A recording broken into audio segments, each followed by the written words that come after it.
country had armed forces and were deploying in Muslims, I would totally be special forces. Being a little excited. But special forces is not even Rangers. Those aren't Rangers. Rangers, boss man. Get on with it. Patient muncher. You ever try your own kids on? There are too many family members alive. You ever thread yourself in? I'm not sending people I got a picture of him visiting Saddam Hussein's private bass pond. It's more experience subscribing to this YouTube channel. G.I. Joe and you let G.I. Joe go. Says. Listen, Amy, is it possible that I can invite Rabbi up and you guys not get into a fucking screaming match? Can we have a nice conversation for God's sake? Who's Rabbi? What Rabbi? No. Baptizer? Ribono Shalom. We don't have an issue. Just no one to Alright, I'm gonna invite him up because you guys always get into some sort of screaming match. He always insults me. I love him. You gotta take the end. He's like No, bro. No. From a siren. No.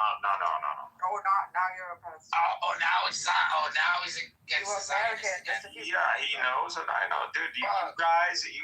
This is. You were just praising. No, bro. He's a. Yeah, you were just praising the Mossad for taking out the whole Shia fucking infiltrate. He's an enemy. He hates Shias and he hates. No, they need to know we take this very seriously. You hate the Jews and you hate the Shias. That's what you're doing. You're sick of it. No, we're not gonna sit here and pretend. No, there's no pretend. No, which V is Now there is respectful dialogue. There's coherent dialogue, but there's no. I don't have to give him any grace. But like I said, we're not crucifying anybody here, and we're not doing any inquisition. Point of order, moderator, point of order. Clubhouse has an exciting new feature called Golden Coins, coins in gold, and I've just purchased $1,000 worth of gold coins. So who here wants $100 worth of free gold coins? Hello? Nobody. No one wants coins. You don't want any gold coins here on Clown What House? was that? What are you running commercials for? Did you watch that Black Mirror? Like that woman who they had to like implant some sort of like hybrid, I don't know, biotech into her brain, and she was like receiving, and she had to give ads, and she lost her job. Are you that? Is that what's going on? She wasn't black. Lucy. That's not Lucy. No, it's a Black Mirror episode or movie. Yeah. And she's just like, they get out of the coverage zone. She turns off, like, because she got into an accident. She got in a coma. It's crazy, but it was like. The only thing I didn't like about Lucy was that, like, every time her intelligence kept going up, and like when she became pure consciousness, she became the internet. What the fuck is that? Wow. Yeah, like that's not pure consciousness. The internet is not pure consciousness. I don't know what the fuck. Why? She assumed the digital world as a body, so she can transfer mind. It's the same thing as Lawnmower Man. Remember with Pierce Brosnan? Do you remember Lawnmower Man with Pierce Brosnan when his test subject becomes internet consciousness? Also, I don't want to do politics. Come on, stop. Also, Ultron in Avengers, Ultron becomes the internet as well because he's able to transfer his consciousness through the global internet. Ultron becomes. Correct. He's from the X-Men. So wait a second. So philosophy. I want to ask you a question. It's pronounced philosophy. Yeah. It's not philosophy, it's philosophy. There's a big difference. It's actually ancient Greek for the love of wisdom, the joy of wisdom. So philosophy. I want to run you down this argument that Rob speaks runs.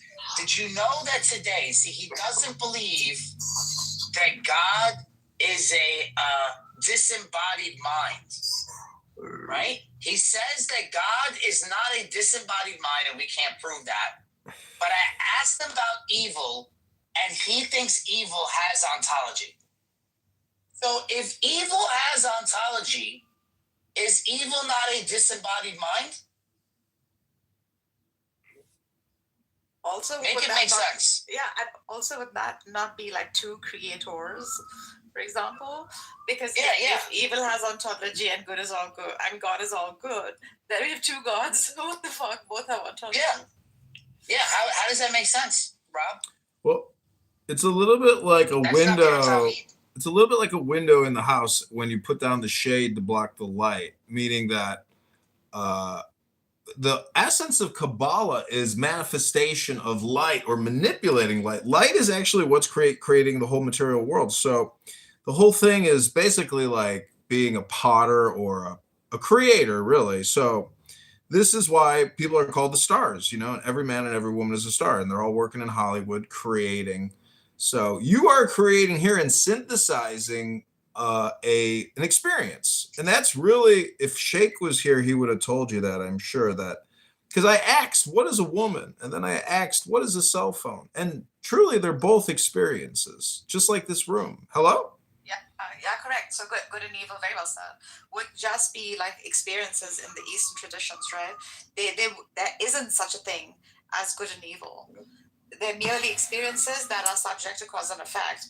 Therefore, the karmic cycle, which solves the freaking problem of evil. However, the Gnostics solved it too, and the Zoroastrians solved it too, because they have evil entities that are ontological, right? So you can point back the evil to the source of evil, which is the lesser god. Similarly, in the Gnostic freaking paradigm. So what Rob doesn't understand is that there are different paradigms and models of God. He wants to push only his particular God narrative or God model, which is, well, not that objective after all. We.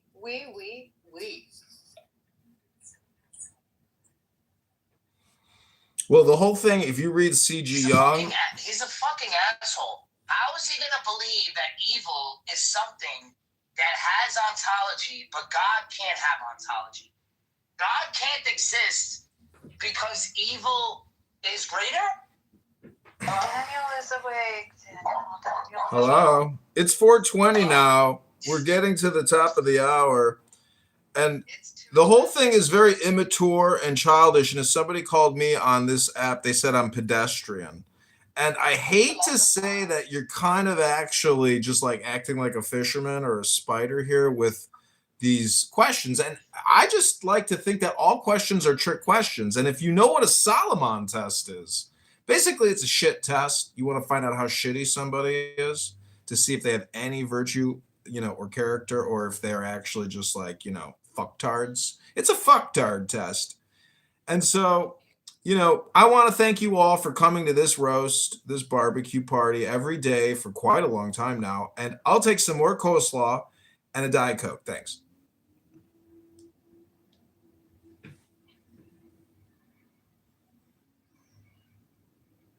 You see, the truth of the earth begins at your birth, and it's going to end at your death. And if you really think a great God is going to come from the sky and take away everything and make everybody feel high, well, you'll know what your life is worth, but you should seek it here right now on earth. And now you see the light. Stand up for your right to party. Hey, hello.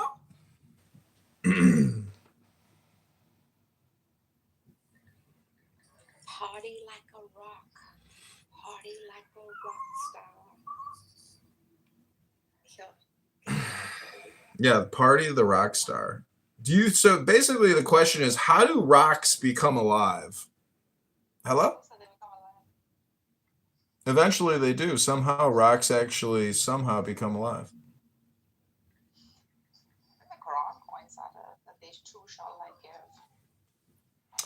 It's just a joke, Narges. Don't you get it? Rocks and stars, stars and rocks. Anyways, ladies and gentlemen, I'm going for my afternoon walk through the park. I'm going to go enjoy some flowers and look at... Don't forget your wig. I got it. Don't worry. I'm bald. I can put on all kinds of different things on my head. I got no hair. But everything on the top of my head fell down to the front of my face, and I hope my pants fall down tonight. Hello? Hello. Hello. Hey man, how was she this? I told her that I love you and I want to spoil you and I want to take you to dinner. And she says, I've never had she said, I'm from the Middle East and I've never had a man say he wants to take me to dinner and shopping. And she says, I'm very interested to know you. So, Rabboni Shalom. But don't forget, we only go shopping after we start dating. Oh, shalom, baby. Talk about the rules of the shalom book.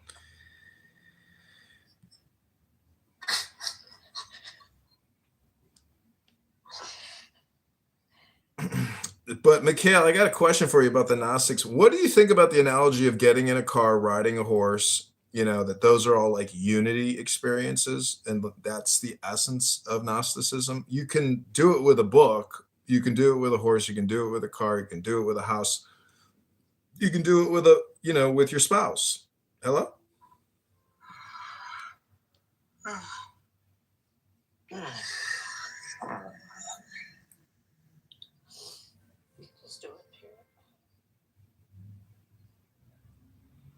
Just do it, period. Just do it.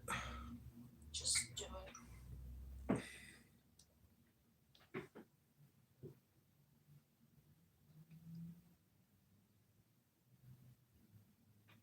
Rights, right? We talk about the rights, and we're granted in this great country our rights and our pursuits. But we could engage in the conversation of what's our responsibility, and more importantly, what's our mission?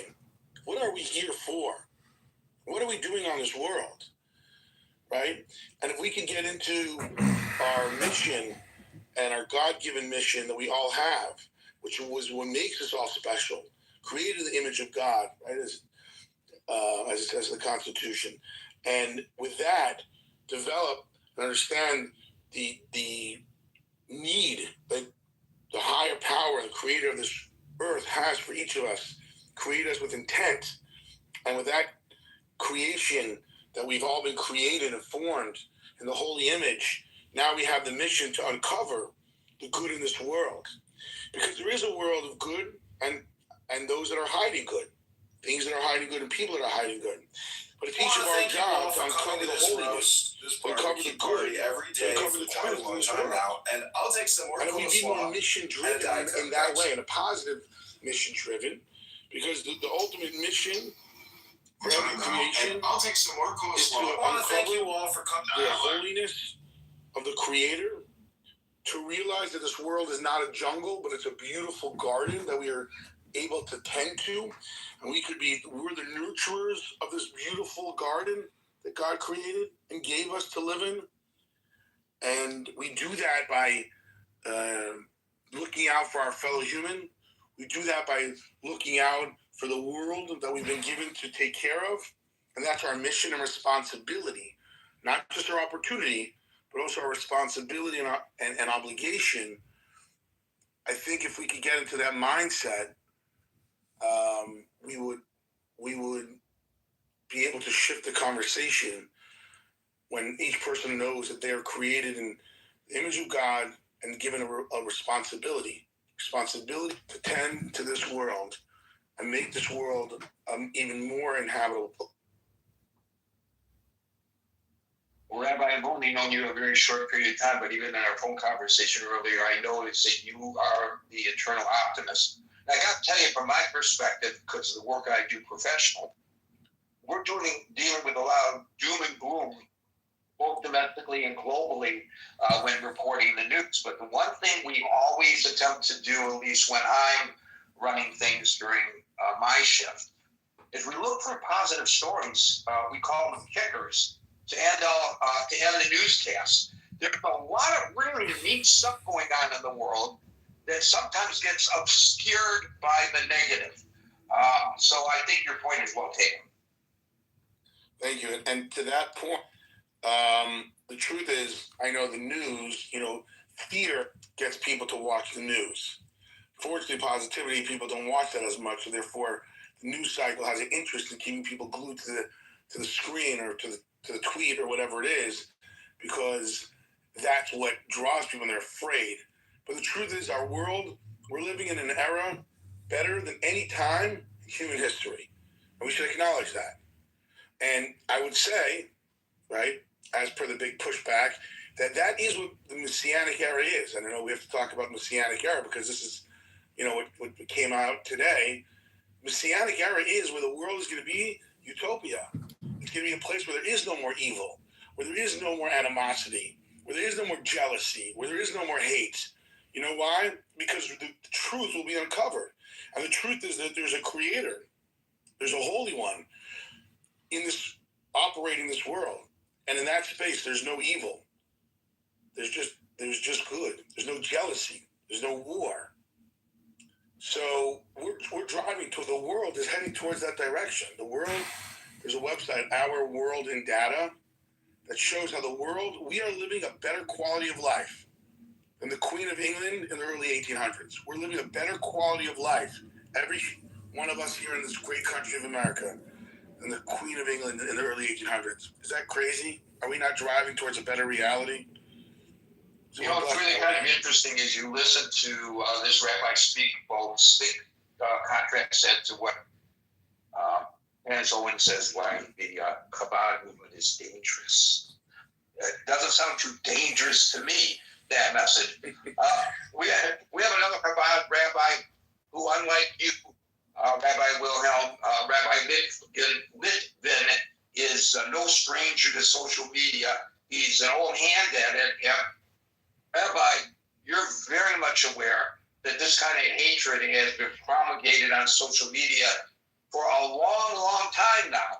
But when you hear people with as huge a platform as these two, does it even shock you?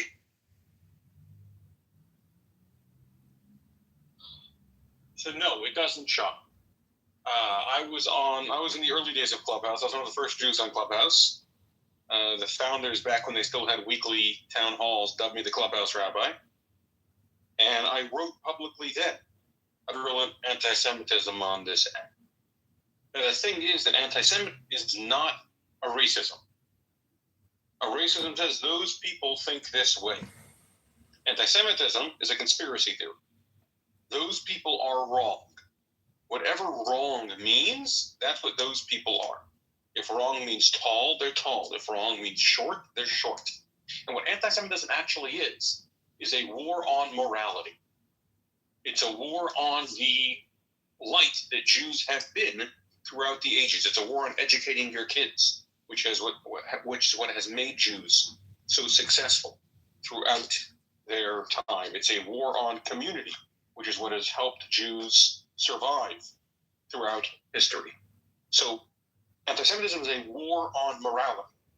So the problem is that immorality leads to anti-Semitism, and anti-Semitism leads to immorality. So it becomes a vicious cycle. So you have someone like Tucker. Tucker's father was a contributing American. He was a CIA agent, which Tucker tried to be, but he failed miserably, like everything else he's done in life. And Tucker was a friend to the people of Israel, was a friend to the Jewish people. It's Tucker's father, I'm sorry. And when Tucker started off in media, when he found success, he had some crazy ideas, but he wasn't the demon he is today.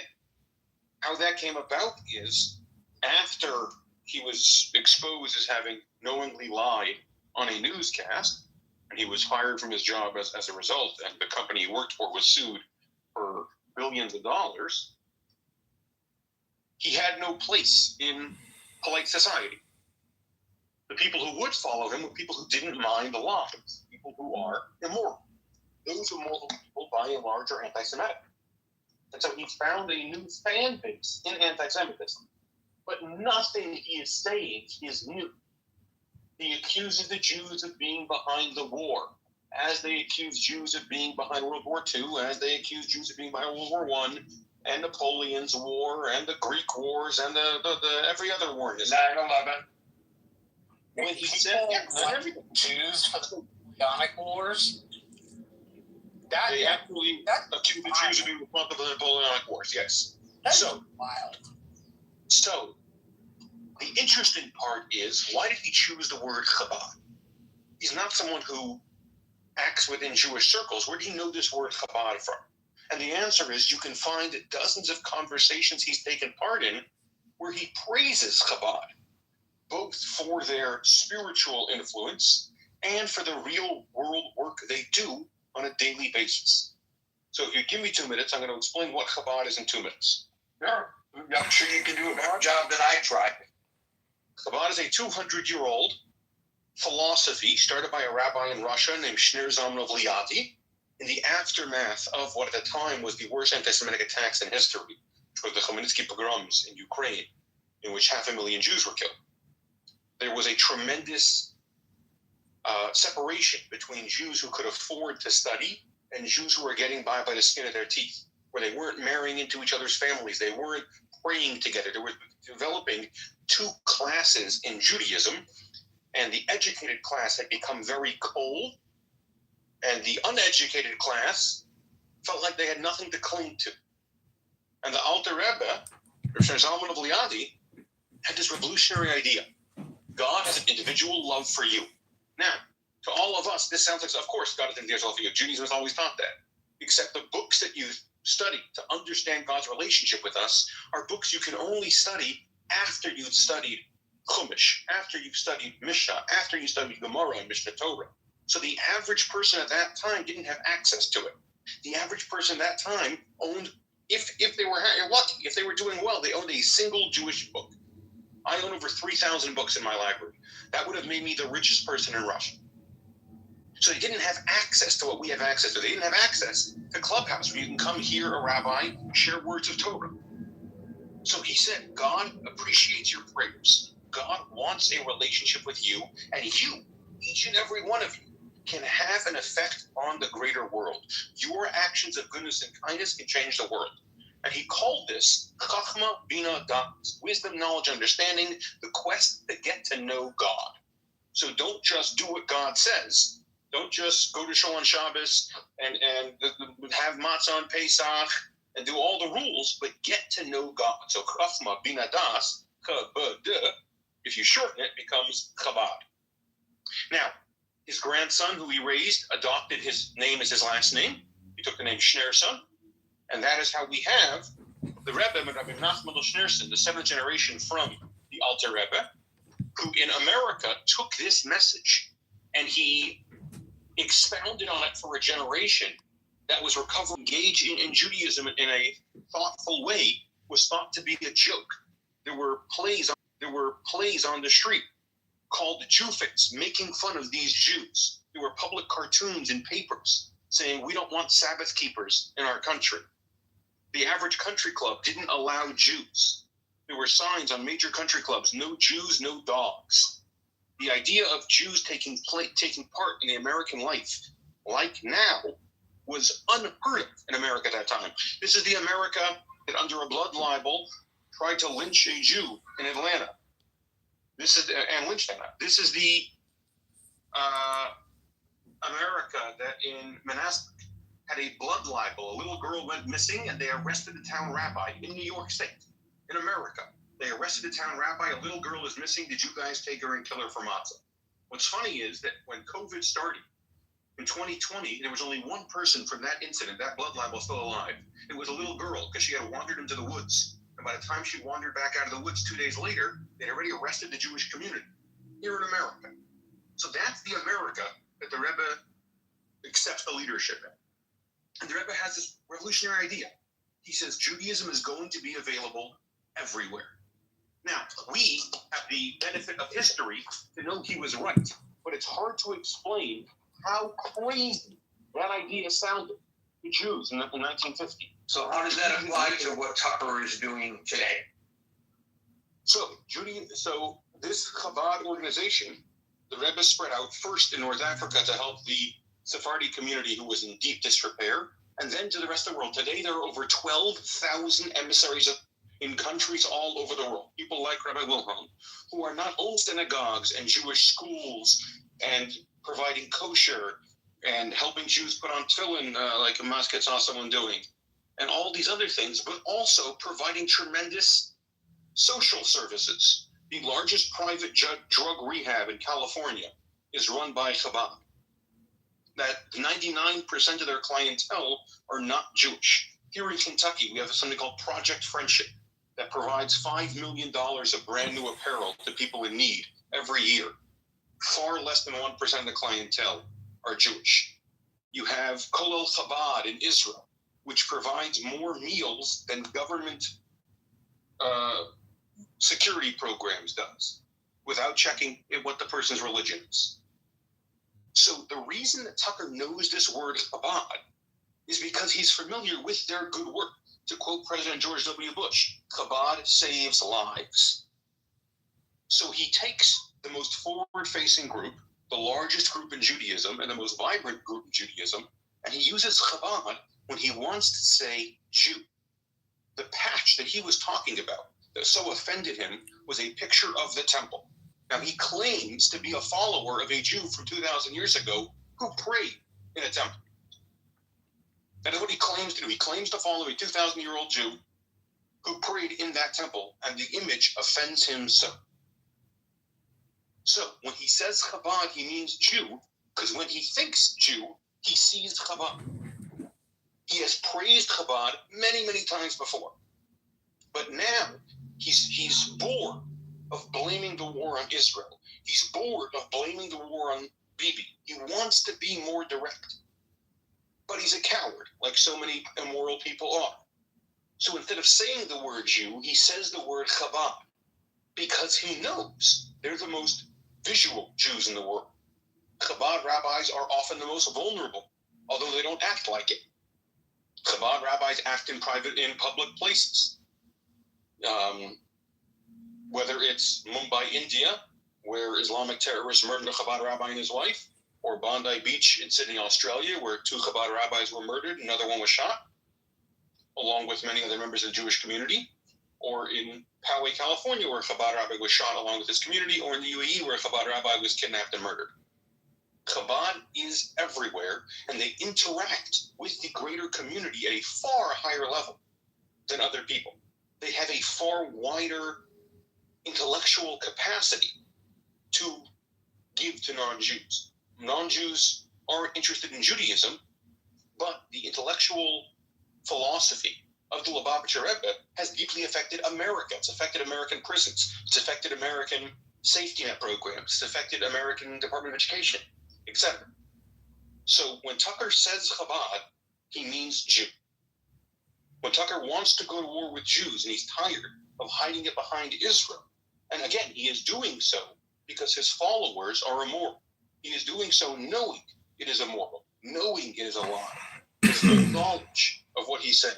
This is the part right there, Rabbi, that really disturbs me, and thank you for that. I think that really puts it in perspective, not only in terms of educate people who don't know what Chabad is, but in putting into perspective what the motivation is of a guy like Tucker Carlson. But you just said, in my opinion anyway, the most important part, and that is he knows exactly what he's doing. He knows he ginned up his narrow-minded followers. I've heard people repeat as if, they are now educated. Many of the tropes that I've heard or read coming out of Tucker Carlson and Candace Owens, because they follow it. They feel that these are people of some kind of notoriety, and they parrot it. But then when challenged, they don't know how. I'm talking about intellectually challenged. I'm not talking about physically challenged. But when you try to politely engage with them, they have nowhere to go because they don't know what they're talking about. They're just repeating words that they have heard. I'm going to move on, but I want if you guys, the 2 rabbis and Mesquite, if you could stick around. And if anybody has any questions for them, please direct it to them. The trio is welcome to jump in anytime any of you want. I'm going to now start calling people in the order which I see them on the stage beyond our special guests. And today that order begins with Howard, followed by Marshall. Thanks, Gary. Thank you, rabbis. Obviously, a very important topic. And Rabbi Wilhelm, thank you also for the inspirational discussion and, to broaden our horizons in terms of how we should be thinking about this. On a personal level, this also is very upsetting to me just from the standpoint of, and I think Rabbi Litvin just mentioned, and Gary, you may have mentioned it actually too, about the visual appearance of religious Jews and certainly members of Chabad. Unfortunately, now, growing concern that there's even more of a target on their backs. And on a personal level, I do know Rabbi Yisrael Goldstein of the Chabad of Poway, who fortunately survived an attack in his synagogue that unfortunately claimed one of his congregants, Lori Kay, who also I knew and know her husband Howard fairly well. But long story short, Rabbi Goldstein, he is one of the nicest, most compassionate people that my wife and I have ever encountered. We did live in San Diego for 3 years before we came to Phoenix. And even as we were making the transition for professional reasons, we were going through, someone in our family had a very significant health issue. And even though we already had moved, the 400 miles away, Rabbi Goldstein and his wife couldn't have been more accommodating, compassionate, in contact with us, helping us gain resources in terms of dealing what we were dealing with. And it just saddens me that what Tucker Carlson really has done, he's labeled, he's stereotyped, he's created more of a trope now that couldn't be further from the truth just from personal experience. So I just wanted to share that. It is upsetting and there's really no justification of it. And the other side of it is you just got to wonder if someone like Tucker Carlson or Candace Owens, who just dramatically has gone off the rails, if it's a way for them just to seize the moment, monetize, create their own audience, and again, not really understanding how someone could even think about rationalizing what's occurring right now and where lives are at stake, and to bring up the Chabad and even the resurrection of a third temple and all that, the timing's just could be worse. So anyways, Gary, I just wanted to share that with the room. Thank you. I would give them some space on what they're doing a little bit if that were the case, if they're just looking for the likes on social media. I think they're true believers in what they're saying. And I think they recognize that what they are saying does put people's lives in danger. And as I said in my opening salvo, we have a responsibility to stop. All of us do, not just I as the moderator of this forum, but we all have the responsibility to stand up and stop that kind of stuff from occurring in whatever manner we can legally do so. Thank you, Howard. We'll go to Marshall, followed by Dave. Rabbis, thank you for being here. We've got a Chabad down in my hometown of Rio Grande Valley. The gentleman's name is Rabbi Asher. He's quite a good dude. My dad used to be a radio talk show host. I interviewed Rabbi Asher for Chabad House a couple of times. So, real great impression. I wish to make a statement and then ask a question. The statement would be, Tucker Carlson and Candace Owens seem to have gone off the deep end, and it just seems they don't like Jews. They're just looking for Jews to say why they don't like Jews. That's never good. The question is, I heard it said by one of the speakers that Jews have had to worry about their safety. I know several of my friends have had to.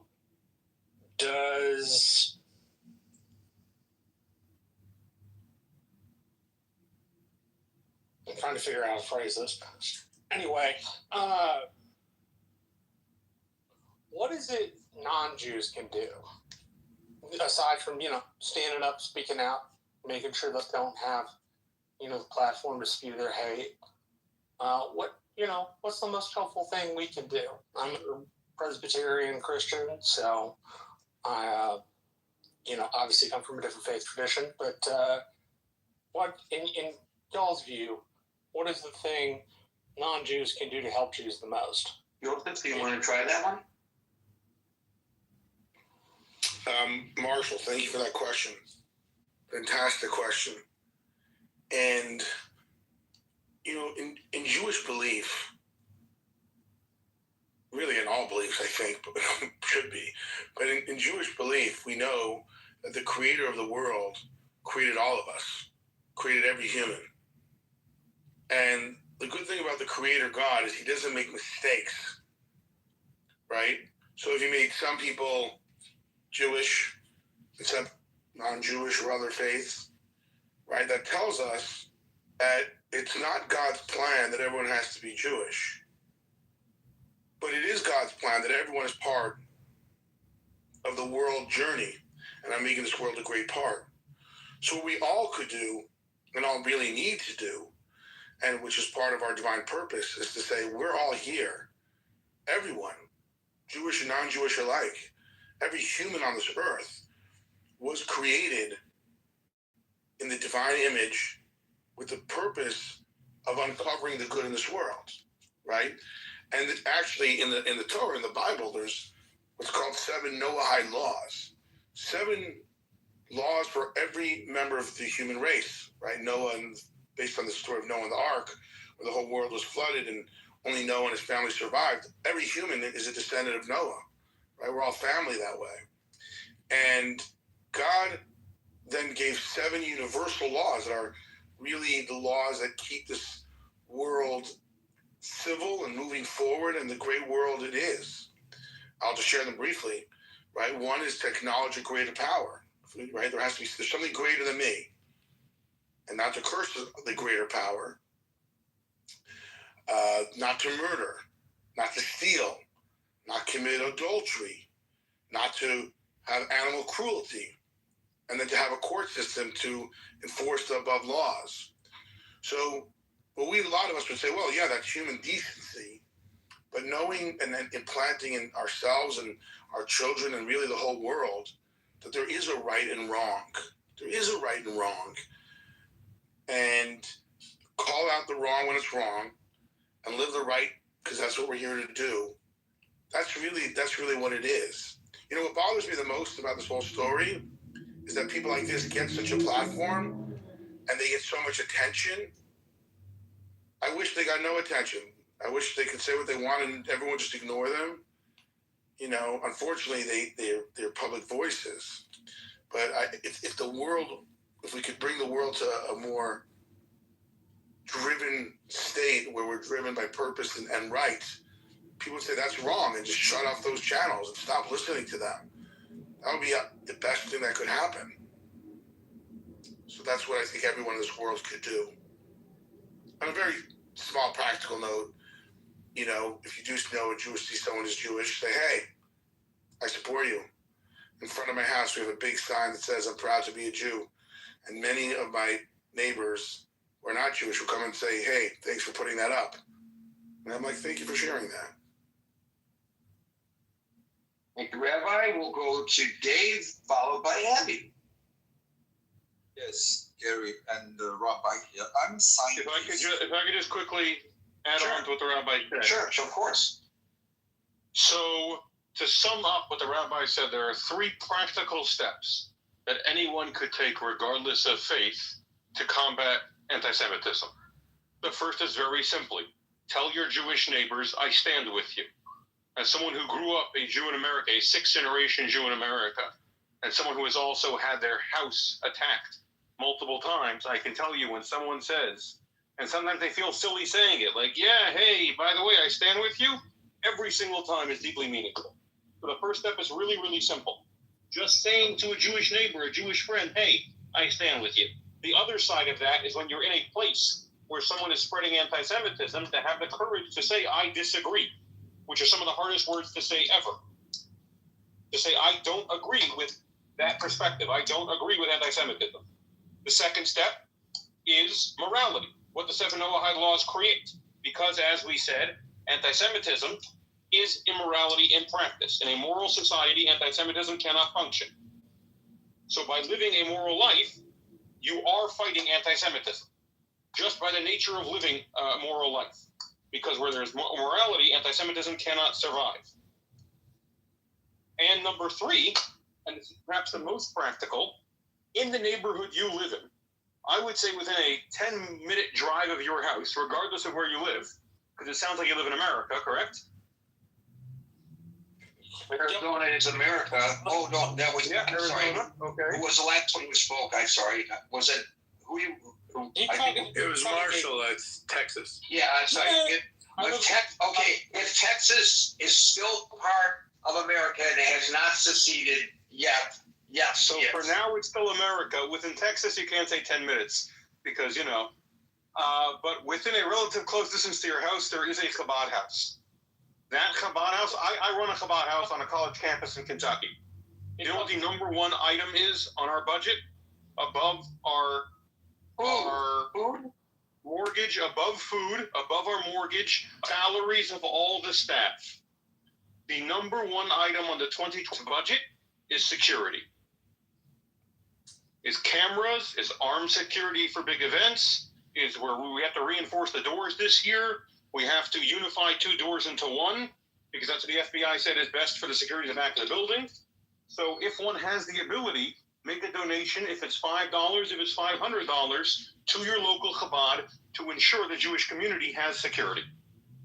Those are 3 simple steps anyone can take. Be moral, speak up with your support, and show that support financially if you can. Yeah, there's a Chabad house about 15 minutes from me. A temple, a Reformed temple about 10 minutes from me. So it's very close. My parents were Winter Texans. They were neighbors of yours, Marshall. And when I ever went down to the Rio Grande Valley, I exercised my Jewish identity by visiting synagogue there. And so it was a very active synagogue. And I was kind of surprised. I didn't know when I was a young man coming down to the deepest part of Texas whether there would be an active Jewish community, but there was. Thank you, Marshall and Rabbi. We'll go to Dave, followed by Abby. We have, just so you know, we have a book I just read across, Jewish Scars in Texas, and it's all about the settling by Jews in the state of Texas. Including Kiki Friedman. Hey, Kiki Friedman, my gosh. Yeah. Dave, followed by. So, I'm a scientist. I study law of nature. Now I'm studying law of spirituality. And I think today's title, as the Rabbi Rivit has said many times, creator, one of the fundamental gifts to every single person is free will. So in the case of Tucker and Owen, they have the free will, but somehow they choose the other direction. That means like the other law I understand is in Exodus. God hardened the Pharaoh's heart. I think in the case of Tucker Ovens, they have the free will, but at the same time, God hardened their heart so that they keep preaching hate against the Jews. So they are doing God's job, but still they have the free will to fight it. And that's the whole idea about Israel. That is the one who wrestled with God, and Jacob become Israel. They struggle with man to become struggle with God. So they are given the free will, and yet they are hardened by God to be tested, and they fail. and they keep on doing something that is preaching hate. So I find these are the foundation of the concept, that there are people who are hardened by God, and if their free will is not strong, then they would do exactly to the other side. But if your free will is strong, then you would choose to struggle with God and end up prevailing. So these are the fundamental principles. I want to ask the rabbi here. There are stories about King David fighting with adultery, killing the woman's husband, and eventually repent and pardoned by God. And there are many characters in Old Testament are like that. Moses killed an Egyptian and then and struck the stone, eventually pardoned. So how is that could be applied to Trump with a lot of mistake in the past? Well, and that's getting a little bit off subject, but it gives us something to think about, Dave. Thank you very much. We'll go to Abby, followed by... Thank you, Gary. So, and Abby, if you don't mind me saying, it's now 5:58 p.m. We will not be inviting anybody else up onto the stage, but we will go into extra time to give everybody on the stage an opportunity to speak. If any of our three guests have to leave early, please let me know so I can thank them and thank you and give you a final word before you depart from the stage. Thank you, Gary. And it's great to hear the two rabbis and Rabbi Liffin, who I listened to for so many years on the app, and it's just so much knowledge. So it's really a pleasure to hear them. I don't want to be long. I've spent a lot of time in your rooms talking about security, and I want to touch on that. But I did want to say, just as you read the tweets, that the president did give a statement to, and it was tweeted about Tucker. I've just read one. There may be more, but he basically said he has lost his way, and he's not MAGA. MAGA is saving our country. He said Tucker is none of these things. Tucker is not smart enough to understand that. And again, there's probably more that Trump has said, but I did want to respond. Tucker made this personal to the, and help me if it was Tucker or Candace, but it was one of them. I think it's Tucker, that in the theory personal to Trump's family, by connecting Jared and Ivan, who are members, just like so many of us. That was Tucker, yeah. So many of us connected to Chabad. And so he basically used that theory that it's the influence of Chabad over Jared Kushner that has caused the war. I mean, it's the most insane thing, but he made it personal to their beliefs, and I hope there's more of a response out of the White House on this, and a strong response, because it's just abominable that he did that. And I've experienced it. I'm not a religious Jew. I spend a lot of time though with Chabad, and I support them, and they've just been wonderful in my life.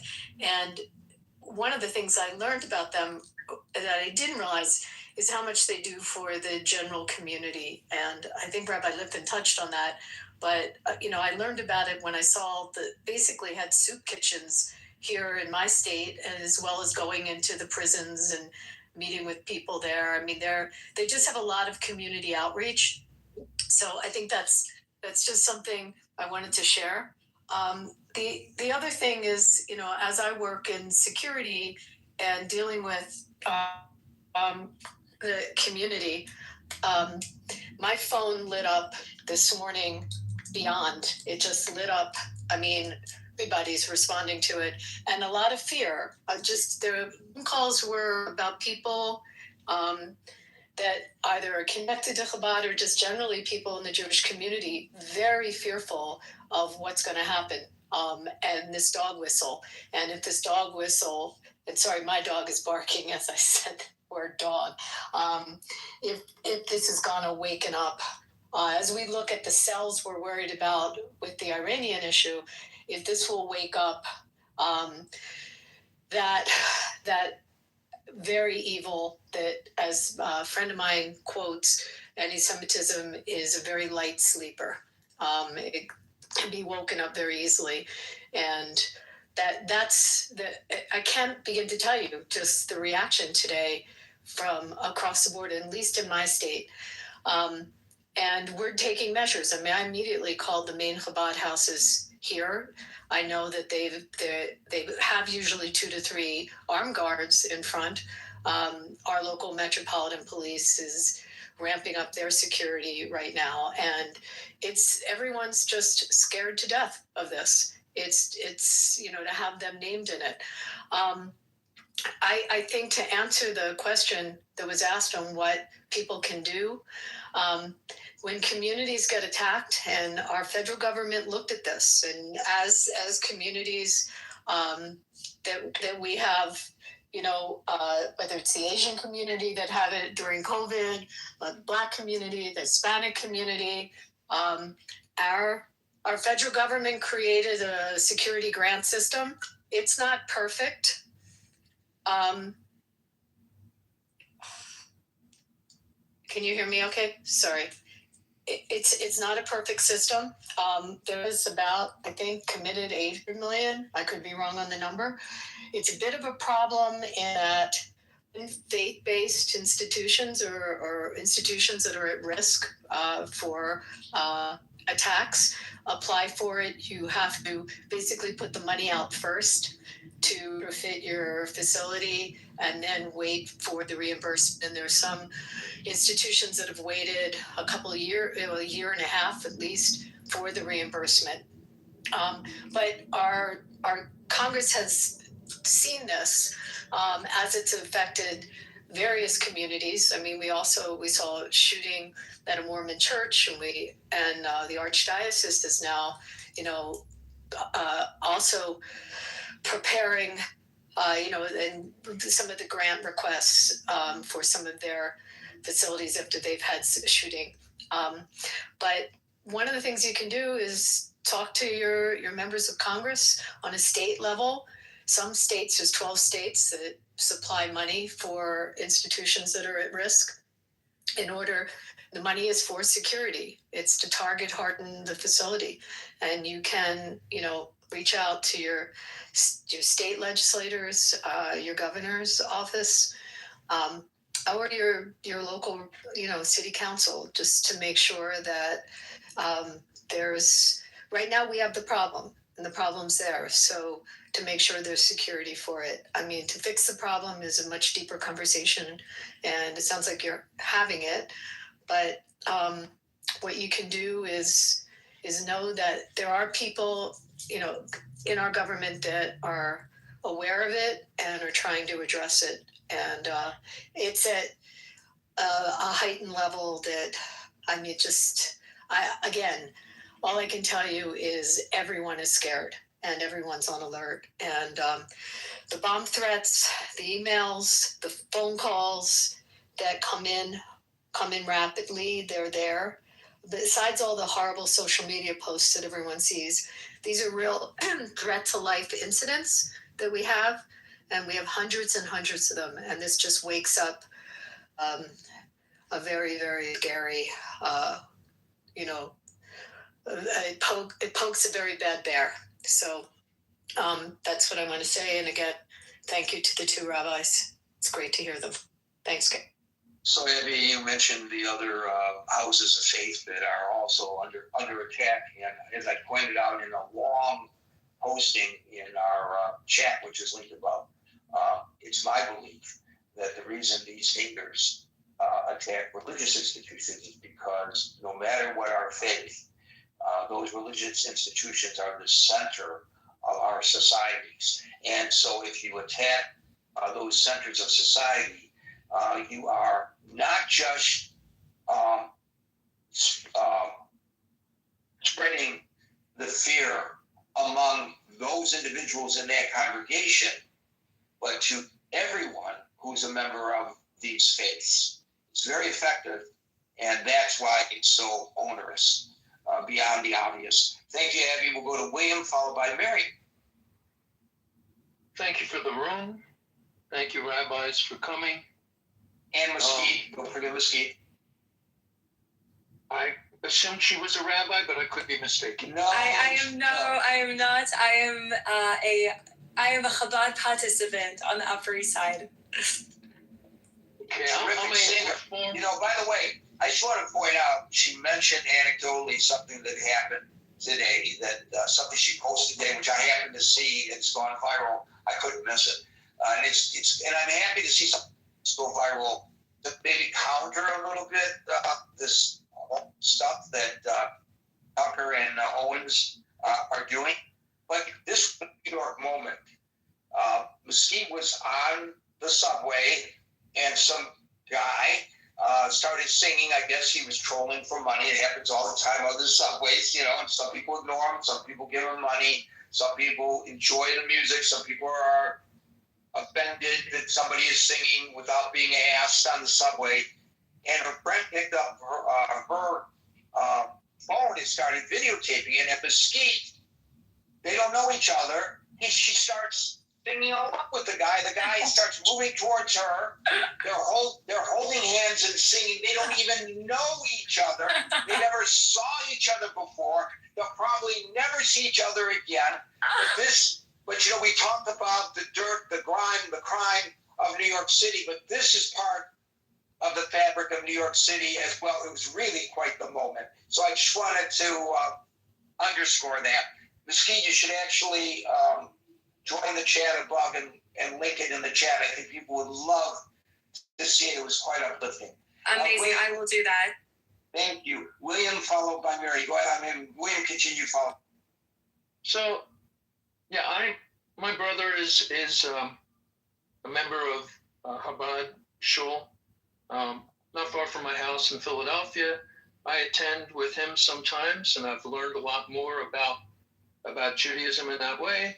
I'm a member of a Reform synagogue, also in Philadelphia, and we have had pretty expensive security for decades, and it's been a serious concern, and you know, I've seen, like, around the time of the Tree of Life incident, I saw a lot of members of other faiths coming to the Reform synagogue to say, yes, we're here with you, we stand with you, and that meant a lot to me and the other members of the synagogue. And I appreciate the rabbis telling us, and Makit, I appreciate you sharing with us how we can constructively approach this and help and make the world a better place, as is said in the Reform synagogue. So, you know, I asked my brother if he wants me to go with him on Saturday. He hasn't gotten back to me, but you know, I think it's important just to show up and stand with our broader Jewish community, and that was my thoughts about what the appropriate response to this sort of thing is. I've seen a big explosion of a lot of anti-Semitic, increased volume of anti-Semitic attacks since the start of the war with Iran on Twitter and on Instagram, and where I can, I try to speak up and push back. If you have any other suggestions, I'm open to suggestions. Thank you. I also want to point out both of the rabbis suggested that folks come and say, hey, we stand with you. This is just to point out that this is not narrowly focused on Jews believing in this with regard to Jews, because the Jewish community has always shown support for other communities that have come under duress. That's part of what we're taught we're supposed to be doing as Jews. So I don't know if it's often the Jews ask for some of that in return, but I just wanted to point out the social justice aspects of Judaism are well documented and have made tremendous changes in our societies. Thank you, William. We'll go to Mary, followed by Tiger. Hello, everyone. Hello, Gary. Thank you for this amazing room. Thank you, rabbis, for this informative information. I learned a lot. But to answer the question of the room, I want to say that I think Tucker and Candace Owen are not using a real analysis. They're using these kind of statements as a scapegoating and like conspiracy framing. They take a real war with a lot of complication, and instead of talking about the actual decision makers and policies, they replace it with a story that blames a Jewish group. I think that's a classic conspiracy thinking. And I agree with you, Gary, that these people with this large platforms, when taking these kind of when they use these kind of statements and stories and conspiracies, I think it's very dangerous because it's not only putting Jews in danger right now, as Rabbi explained it beautifully, how they use Chabad to basically target Jews. But I also want to mention that these threats don't stop there. I'm also seeing this hatred towards Iranian communities, which honestly blows my mind, because how confused can the world get?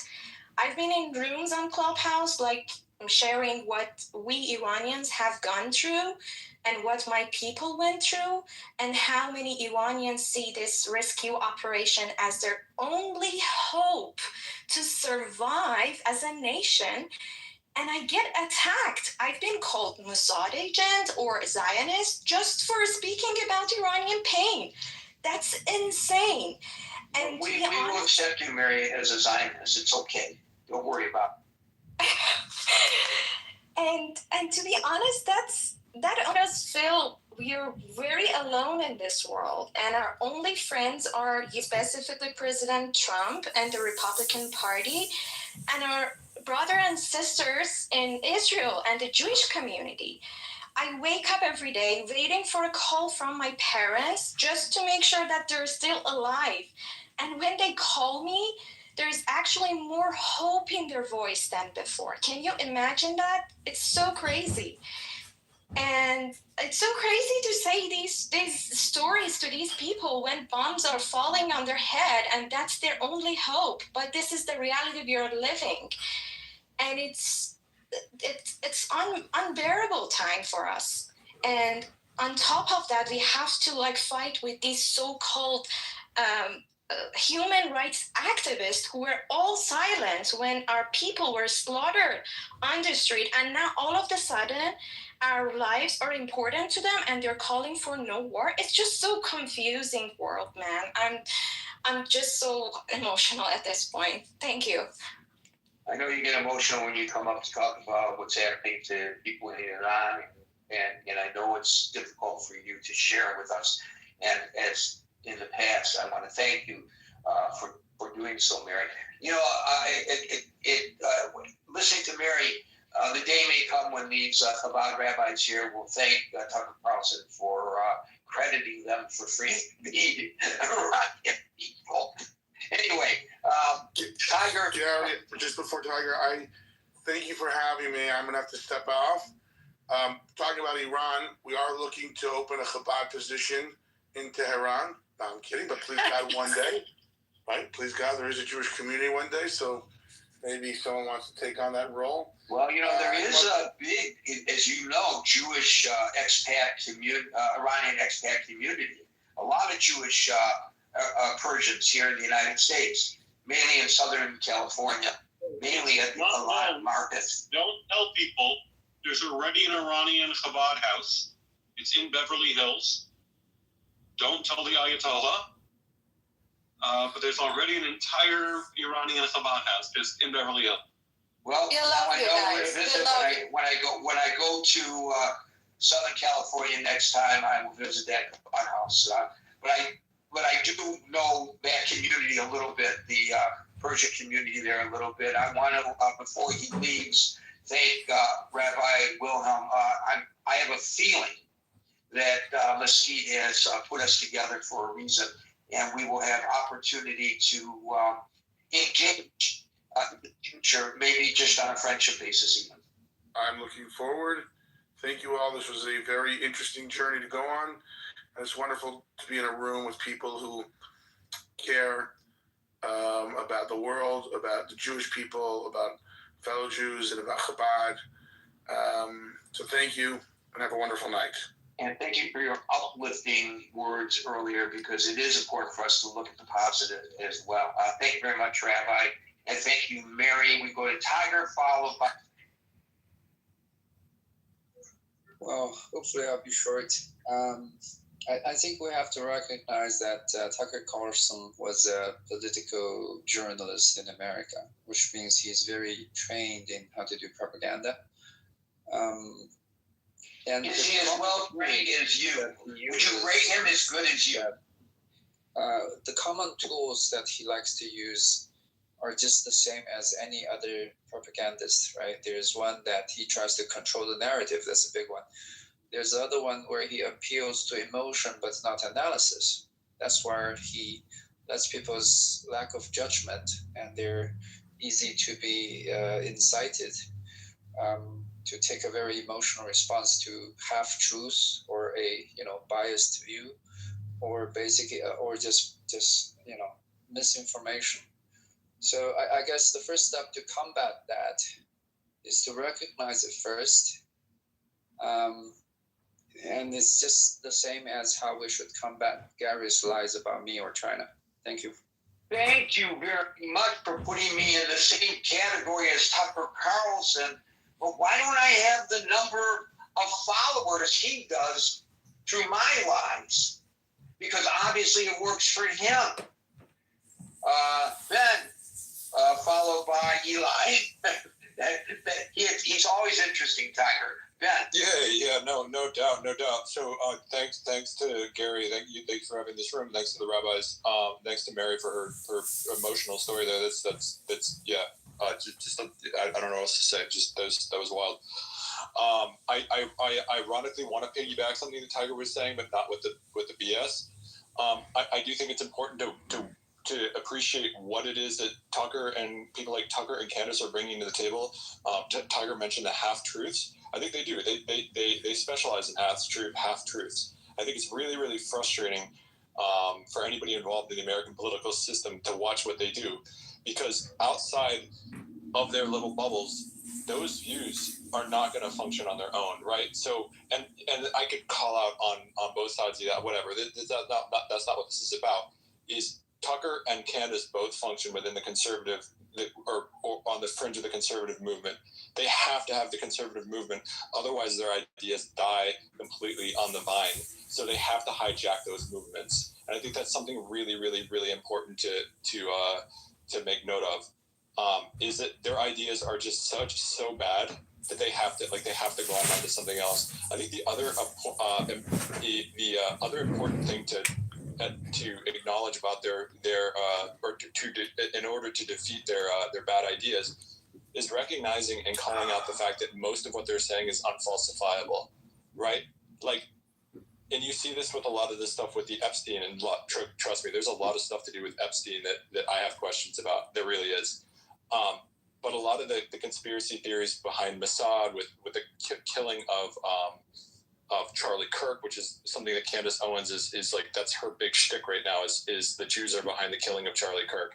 Is as soon as you and I've debated with these people before, as soon as you dig down and dig down and dig down, then it becomes a circular argument, which is either I think even Mary said something about it in regards to like being called out and being called one of them, or being called a Jew, or being called associated with. they make these unfalsifiable. Yeah, she was called a Zionist as if that's a derogatory term, you know. Right, You Zionist. but it's again, it's like a lot of these people. They're using the same arguments and they're unfalsifiable. They just go in circles. So, I don't even bother. I think it's important to call them out.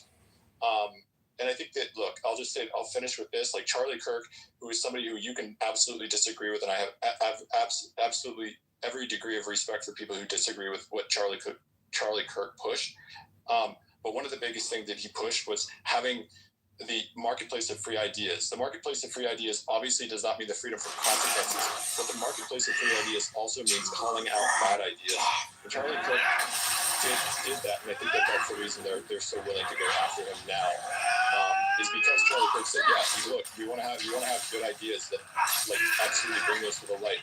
But I have no issue with shutting down ideas, but shutting down bad ideas, that's where I stand. So let's recognize first and foremost, and it's not just that's Andrew Tate, it's all of these pieces of human debris. Let's acknowledge the fact that there's a huge wide variety of an audience that want to listen to that stuff because they are half-truths. And it's important to recognize that they're half-truths, and it's important to call out the unfalsifiability of it. And again, Gary, I appreciate you calling this out because this has been such a thorn in my side when it comes to the far right and that kind of thing. It's like, as a more moderate person, it's so infuriating. I mean, you literally had Nick Fuentes, who's in the same category as them, saying that his followers should now vote Democrat. And that's fine if you want to vote Democrat. But again, this is a guy who's trying to hijack a right-wing movement. So just to give you an idea of how far back around he's gone. So, but anyways, yeah, God bless to all. And again, appreciate you hosting these rooms, Gary. He may have bit off more than he can chew if the president finds it. That's very big. And he brought that up, right? Like, I mean, even Trump is like, yeah, he's been Thank you guys so much. I just have to step out, but this was such an interesting conversation. I really appreciate everyone's inputs. And Mesquite, you are welcome here anytime, and I may actually bend your arm to return sometimes if I don't see you. I know you're a very, very busy young lady, but anytime you can find to join us, everyone here would be appreciative. Thank you, Gary. I appreciate that. Thank you for your contribution today. Jim East, you get the last word, and then we'll let the rabbi say some final words as well. But Jim, you're up.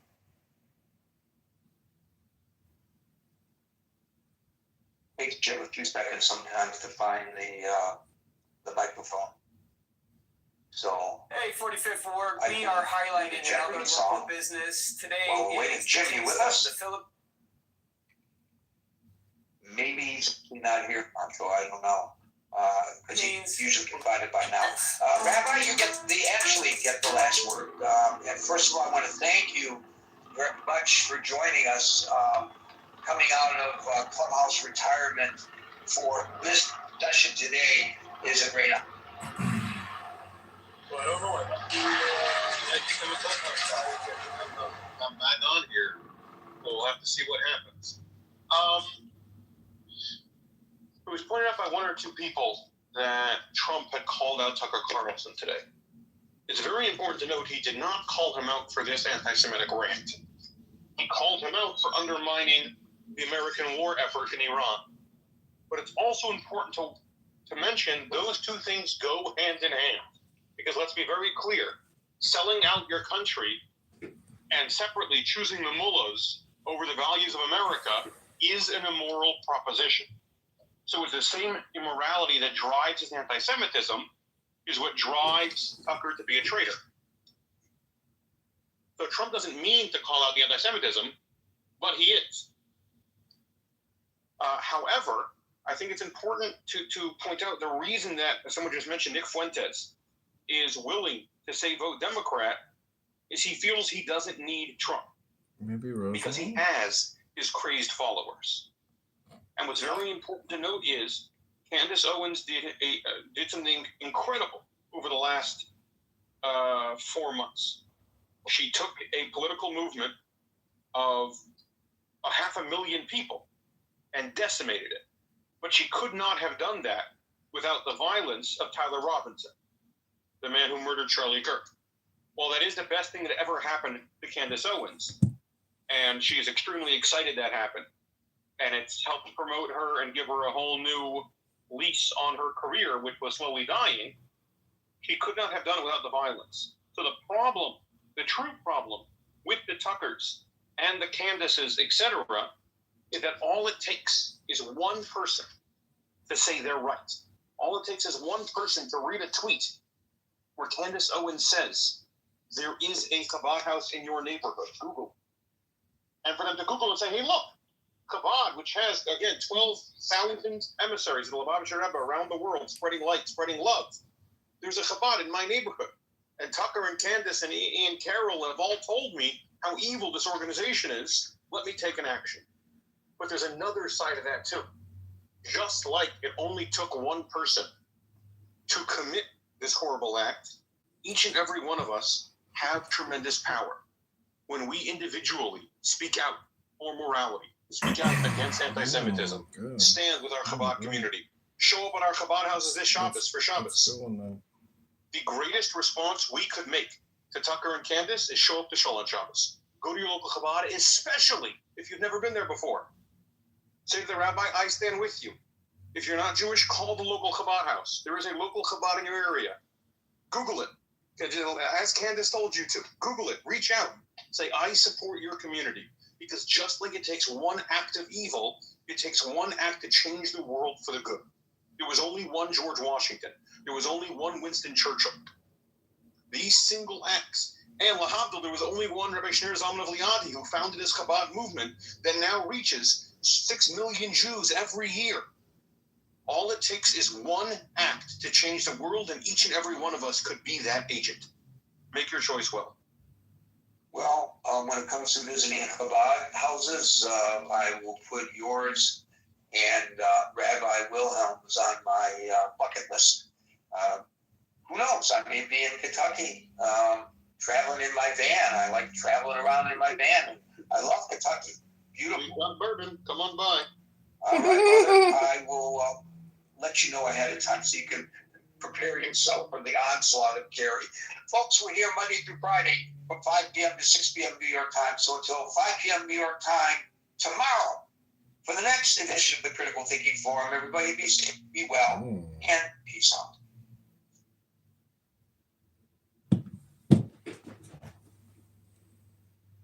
Conflict arises. It's how you handle it, right?